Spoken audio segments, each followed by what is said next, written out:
Okay, तो आज का जो हमारा पहला कॉन्सेप्ट है कि क्वेश्चन में यहाँ बोला गया है कि y equals to fx is a monotonic function in a to b.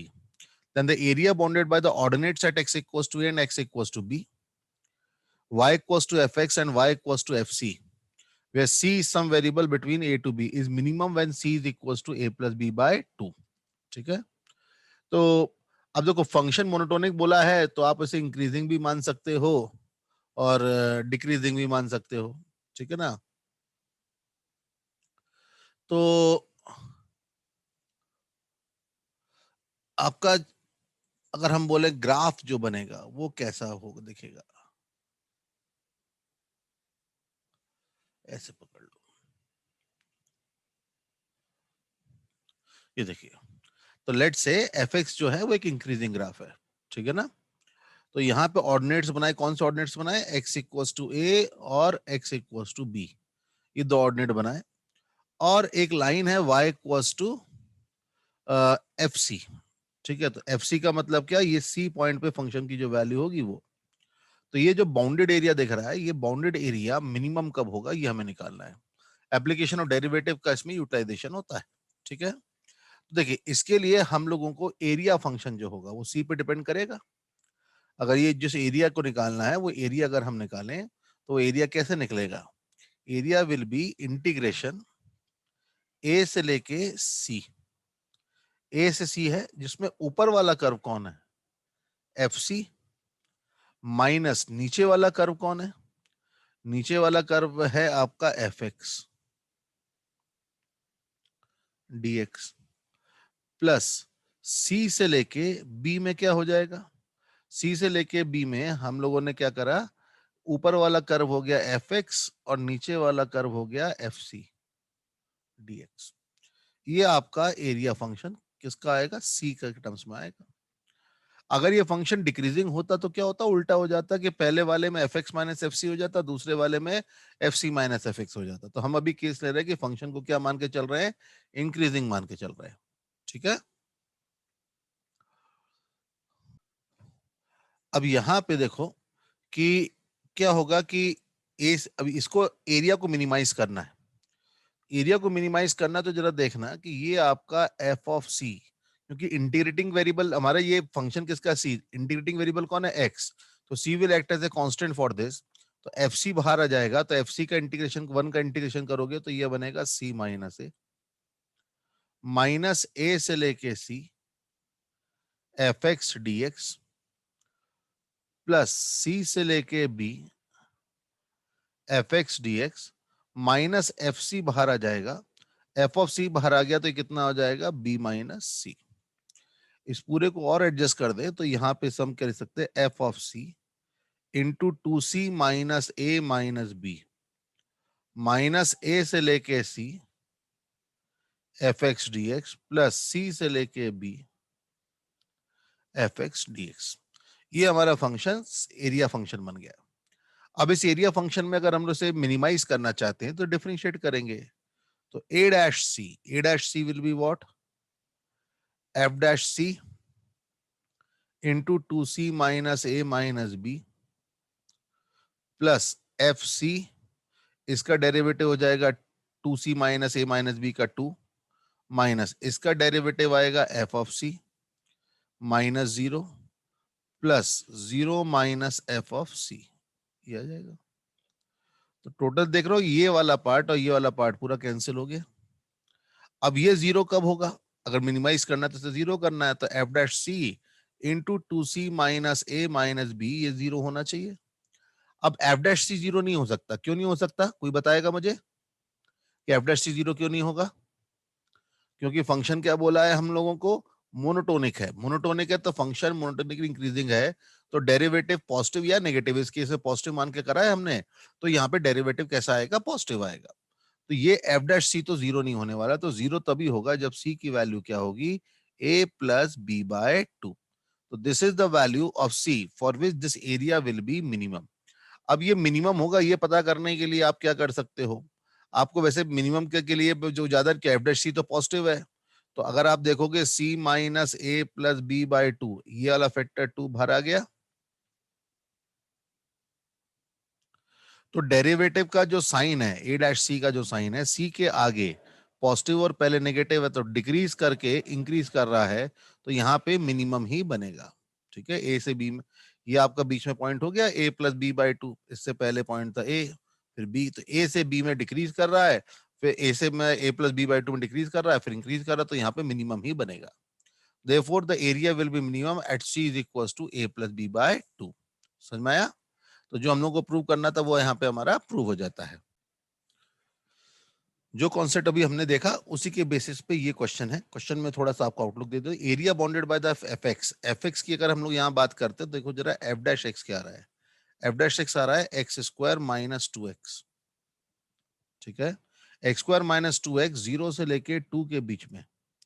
ठीक है, अगर एफ डैश एक्स का साइन देखोगे तो जीरो से टू के बीच में नेगेटिव है, यहाँ पॉजिटिव, तो जीरो से टू में फंक्शन कैसा है, डिक्रीजिंग है। ठीक है, तो ये जो ग्राफ बनेगा वो ग्राफ कैसा होगा वो थोड़ा सा हम लोग देख लेते हैं। तो ये फंक्शन जो है वो जीरो पे वैल्यू कितनी है, ए। ठीक है, जीरो पे वैल्यू है ए, और इसके बाद टू, जीरो से लेके टू तक फंक्शन क्या कर रहा है, डिक्रीज कर रहा है। ठीक है, एक्स इक्वल्स टू टू अगर हम लोग रख देते हैं यहाँ पे तो क्या हो जाएगा, एक्स इक्वल्स टू टू अगर रख देंगे तो यहाँ हो जाएगा 8/3 minus four. F of two is equals to 8/3 minus four plus A, that will equals to A minus 4/3, ये आएगा। तो टू पे वैल्यू जो है वो ए एक्स एक्सिस ऐसा डिक्रीजिंग ग्राफ है। ठीक है, तो यहां पे बोला गया है कि ये जो एरिया होना चाहिए, ठीक है, एक्स एक्सिस से ये एरिया ये वाला पार्ट मिनिमम होना चाहिए। ठीक है, तो ये पार्ट मिनिमम कैसे होगा वो इसको देखना है। ठीक है, तो ये आपको मेरे को निकालना है कि ये ए की वैल्यू क्या होगी, बता रहे हैं। ठीक है, अभी जो कॉन्सेप्ट देखा ये मिनिमम तब होगा जब सी, ये वाला पॉइंट जो आएगा वो सी होगा ना, तो C should be equals to A plus B by two. अभी हमने जो कॉन्सेप्ट देखा था that will be zero plus two by two, that will be equals to one. तो सी की वैल्यू वन होनी चाहिए, मतलब वन पे फंक्शन की वैल्यू क्या आ जानी चाहिए, जीरो आ जानी चाहिए। तो वन पे फंक्शन की वैल्यू जीरो, तो इसका मतलब F of one that is equals to 1/3 minus one plus A, this equals to zero. तो ए की वैल्यू देखो यहाँ से कितनी आ जाती है, 2/3, जो आपको आंसर दे रखा था। Hence the answer should be what, 2/3। Same concept पे जो एप्लीकेबल था वो हमने यहाँ पे करा। ठीक है, देखिए अगले क्वेश्चन में बोला कि you have to find the area bounded by y equals to x square plus 2x minus 3। तो y equals to x square अगर आप देखोगे तो x square plus 2x minus 3 equal 0 करोगे तो इससे x की वैल्यू माइनस 3 और x की वैल्यू 1, ये दो रूट आ रहे हैं, तो ये देख रहे हो ये 1 और ये माइनस 3, दो पॉइंट है जहां पे पैराबोला कट करेगा। जीरो पे वैल्यू माइनस 3 है तो ये वाला पॉइंट आपका माइनस 3 हो गया, ये पैराबोला हो गया। y इज इक्वल टू के एक्स प्लस वन, के इज द स्लोप। ठीक है, लेकिन y इंटरसेप्ट कितना है, वन, तो इस कारण से 0,1 से पास करने वाली लाइन, तो ये वाला जो एरिया है, ठीक है, दिस एरिया, ये वाला एरिया हमको क्या करना है, मिनिमाइज करना है। तो ये एरिया हम मिनिमाइज कैसे करें, अब यहाँ पे फंक्शन मोनोटोनिक नहीं है, इस कारण से हमें फिर प्रोसेस पे ही जाना पड़ेगा। लेकिन इसके लिए देख रहा है कि ये जो पॉइंट ऑफ इंटरसेक्शन और x1 और x2 ये हमें निकालने पड़ेंगे। x1 x2 कैसे निकालें, अब x1 x2 निकालने के लिए जरा देखो कि x square plus 2x plus 3 इसको हमें इक्वेट करना पड़ेगा के एक्स प्लस वन के। तो इससे आपको एक्स स्क्वायर प्लस 2 माइनस के एक्स प्लस 2 इक्वल्स टू 0 आ जाएगा। के एक्स प्लस वन, सॉरी ये माइनस 3 था, हाँ माइनस 3 था, माइनस 3, तो ये आपका -4 हो जाएगा। तो यहां से हमें x1 प्लस x2 की वैल्यू k-2 और x1 x2 की वैल्यू जो होगी वो -4 मिल जाएगी।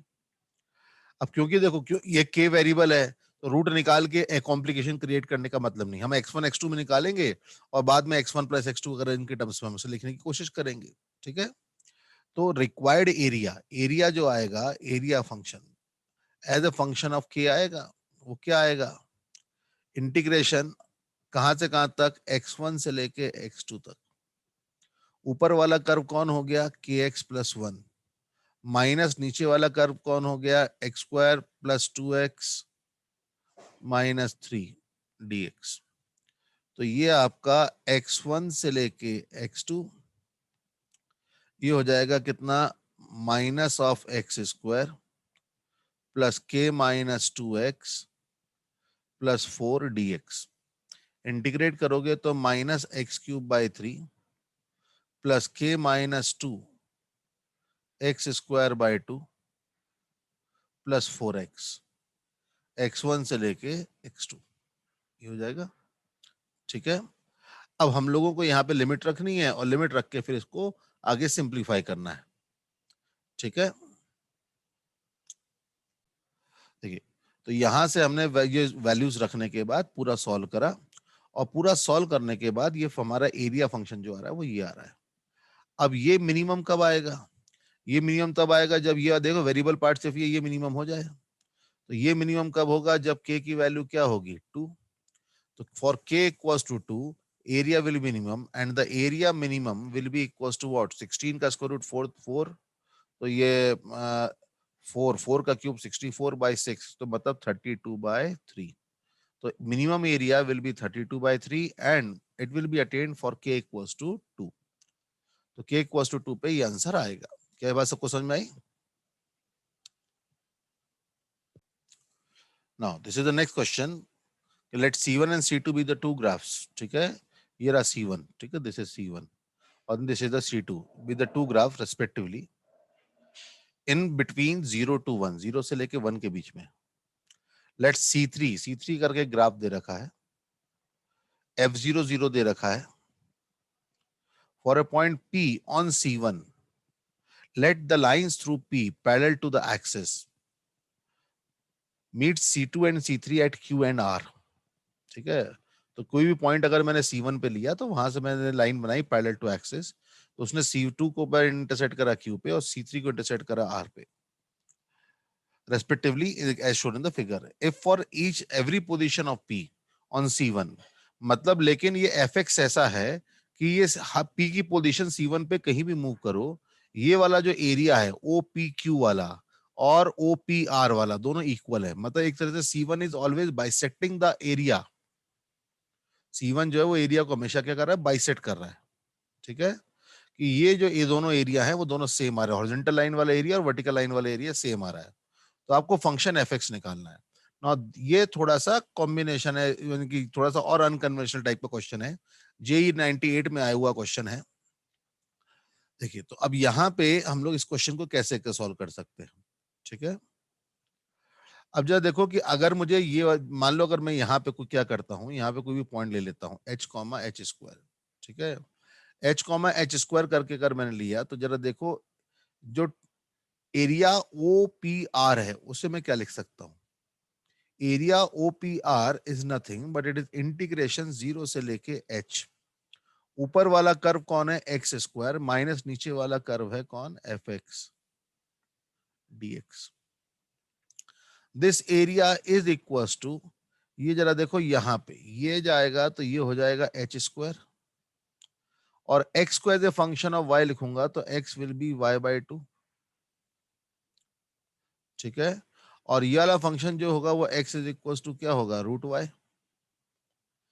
तो अलोंग द y इंटीग्रेट करना हमें यहाँ पे ज्यादा बेटर है, तो 0 से लेके h², राइट वाला कर्व है √y, माइनस लेफ्ट वाला curve that is y/2 dy। ये एक्सप्रेशन हमें दे दिया। अब देखो ये इंटीग्रेशन कब हो पाएगा, ये इंटीग्रेशन तब हो पाएगा जब fx पता हो, और fx जब तक fx निकालना ही है हमारा काम है। तो यहाँ पे क्या करेंगे, हम लोग डिफरेंशिएट करेंगे। ठीक है, जो लेबनिट्ज रूल है ना उसके थ्रू। तो जब डिफरेंशिएट करके इंटीग्रल हटाने के लिए डिफरेंशिएशन करेंगे तो बताओ ये क्या हो जाएगा, h² माइनस f(h), h का derivative 1 minus 0, that will be equals to h minus h²/2 into derivative 2h minus 0. So that will give you twice of h² minus H cube, that is H square minus F of H. तो इससे देखो F of H की value कितनी आ रही है, F of H is coming out to be H cube minus H square. आ रहा है ये? तो अगर एफ ऑफ एच ही आ गया तो एफ ऑफ एक्स कितना हो जाएगा, F of X will be equal to X cube minus x square. सो जो हमें एफ एक्स निकालना था वो देखो ये आ गया, F x is x cube minus x square. समझ में आया? Let C1, C2 be two curves passing through the origin as shown in the figure. A curve C is said to bisect the area region between C1 and C2. C1 C2 के बीच के area को ये bisect कर रहा है, ठीक है? For every point P on C, the two shaded regions A and B shown in the figure have equal areas. Determine the upper curve C2. हमें C2 निकालना है, ठीक है? C जो है वो इक्वेशन हमें y equals to X square दे रखी है और C1 की value y equals to X square by 2 दे रखी है, ठीक है? ये आपके कंडीशंस है। अब इसमें ये क्वेश्चन पिछले क्वेश्चन जैसा, लेकिन थोड़ा सा इसमें डिफरेंस आएगा। कैसे? देखो ये वाला कर्व अगर y equals to F X होगा, ठीक है, तो ये वाला पॉइंट मैं काम करता हूं, एक पॉइंट मान लेता हूं अल्फा कॉमा अल्फा स्क्वायर। तो ये बी वाला एरिया है ना, ये एरिया बी, ठीक है, ये बी वाला एरिया कैसे निकाले? बी वाला एरिया ये आपको थोड़ा इंक्लाइंड दिख रहा होगा, लेकिन एक्चुअल में ये कैसा है, स्ट्रेट है ऐसे, ये ऐसे। मैं मिटा के देखने की कोशिश करता हूँ, नहीं मिट रहा है वो, ठीक है। तो ये वाला एरिया अगर लिखना है तो ये एरिया हम लोग कैसे लिख सकते हैं, एरिया बी,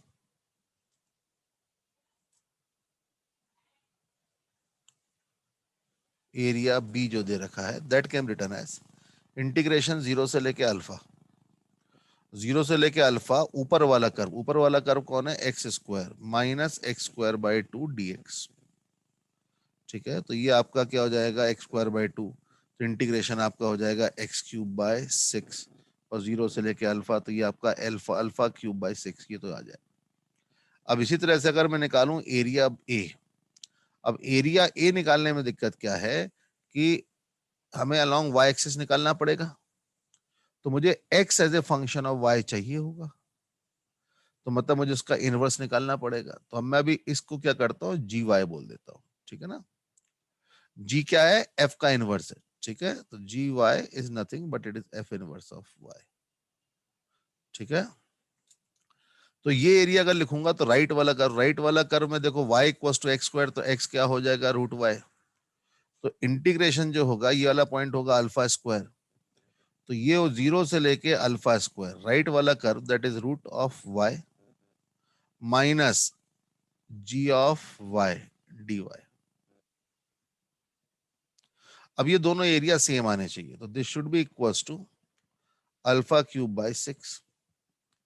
तो अगेन वही अंदर जी वाई उसे निकालना है, तो कैसे निकालें, डिफरेंशिएट कर दो। डिफरेंशिएट करोगे तो ये आपको क्या हो जाएगा, alpha minus G of alpha square whole into 2 alpha minus 0, that will be equals to alpha square by 2, ये आ जाएगा। तो इससे आपका twice of alpha square minus, या फिर आप ये ना करते हुए सीधे अल्फा को वहां डिवाइड, क्योंकि alpha is non zero quantity, तो alpha minus G of alpha square will be equals to what, divide करोगे तो अल्फा बाय 4 हो जाएगा,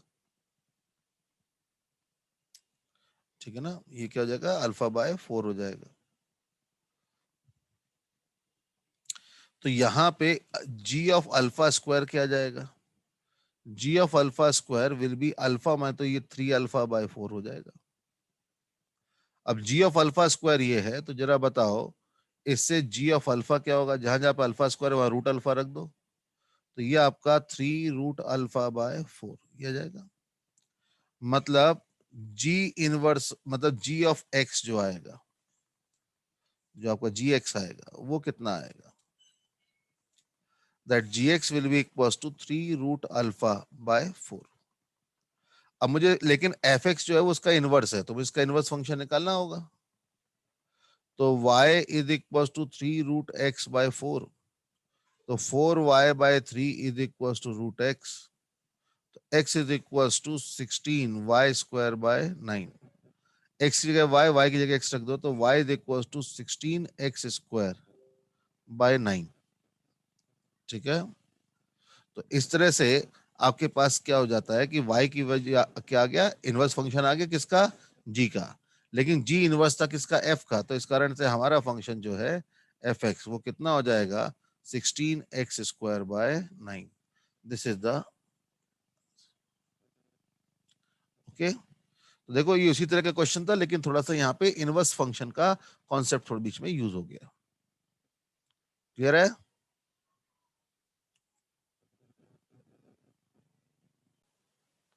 क्वेश्चन ये है कि F x is given at 0 to x e की power t ln sec t minus sec square t dt. Gx is given as minus 2 e की power x tan x. Then you have to find the area bounded by the curve y equals to fx and y equals to gx between the ordinates x equals 0 and x equals to 3. ठीक है, तो यहाँ पे सबसे पहले हमने क्या करा, हमने ये फंक्शन एफ एक्स निकाला। फंक्शन एफ एक्स निकालने के लिए अंदर हमने टेन टी और माइनस टेन टी कर दिया। तो ये वाला इंटीग्रेशन जो है वो आपका e की power x F x plus F dash x, जिसका वैल्यू क्या होता है, अभी हम लोग को इंडेक्स पढ़ा था ना कि e की पावर एक्स बाय पार्ट्स में पढ़ा था, F x into F plus F dash x D x, that will B e की पावर एफ एक्स प्लस सी। तो वही हमने यहाँ पे यूज करा। तो इसका हो गया e की पावर टी एल एन सेक टी, ये हो जाएगा e की पावर टी टेन टी, ये पूरा ये आ गया। अब एरिया लिखना है, तो एरिया में देखो कि ये वाला पार्ट इससे बड़ा आने वाला है। क्यों बड़ा आने वाला है, क्योंकि जब मैं f माइनस जी निकालता हूं तो e की पावर x तो कॉमन आ ही रहा है, ये ln sec x plus ten x बन रहा है। ठीक है, तो 0 से पाई/3 में 10 पॉजिटिव, sec 1 से बड़ा, तो ln ऑफ 1 से बड़े क्वांटिटी का लॉग कैसा आएगा, पॉजिटिव, तो पूरा पूरा पॉजिटिव आने वाला है, मतलब एफ जी से बड़ा है। तो इस कारण से एरिया आप क्या लिख सकते हो, एरिया विल बी 0 से लेके पाई/3 e की power x ln sec x plus ten x D X, ये करना है। अब देखो जो ln sec x का डेरिवेटिव कौन होता है, टेन एक्स। तो इसका आंसर जो होगा वो e की power x ln of sec x आ जाएगा, और ये 0 से लेके पाई/3 हो जाएगा। तो e की पावर पाई/3 ln sec पाई/3 ये हो जाएगा ln ऑफ 2 माइनस 0 पे e की power 0 into ln of sec of 0 that is 1। ये तो पूरा 0 हो जाएगा, तो बचेगा कितना, ln 2 इंटू e की पावर पाई/3। This is the final answer. ठीक है, तो area required will be equal to ln 2 e raise power पाई/3। यहाँ पे क्या यूज हो गया, यहाँ पे इंडेफिनिट का फंडामेंटल यहाँ पे जाके यूज हो जाता है। ठीक है, तो क्वेश्चन समझ में आया सबको।